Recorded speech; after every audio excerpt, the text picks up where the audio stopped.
काफी देर चलने के बाद वो एक भारी भरकम व्हेल की लाश के सामने पहुंचा और वो समझ गया कि ये काम किसी इंसान का नहीं है। उसने देखा कि वो एक गांव में पहुंच गया था, लेकिन वो पूरा गांव किसी भयंकर हादसे में एकदम तबाह हो गया था।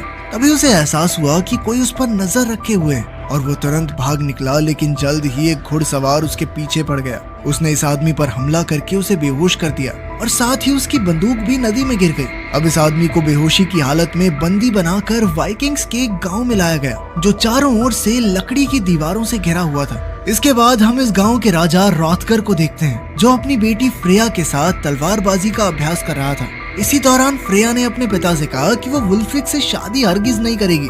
तभी अचानक गलती से फ्रेया के कंधे पर चोट लग गई तो राजा ने उसकी मरहम पट्टी की। तभी वुल्फ्रिक वहां आया, पर उसकी अजीब बातें सुनकर फ्रेया वहां ज्यादा देर तक रुकी नहीं और बाहर चली गई। खैर, फिर वुल्फ्रिक ने राजा को खबर दी कि पास के गांव पर भयानक हमला हुआ है। पूरा गांव खून से सना हुआ है, लेकिन वहां उन्हें एक भी लाश नहीं मिली। इसके बाद उन्होंने एक आदमी को पकड़ा, मगर वो इस इलाके का नहीं लगता। अब हम देखते हैं कि उस आदमी को पूरे गांव के सामने बंदी बनाकर खड़ा कर दिया गया और सब हंसकर तमाशा देख रहे थे। खैर, फिर वुल्फ्रिक उस आदमी को पूछताछ के लिए कमरे में घसीट लाया।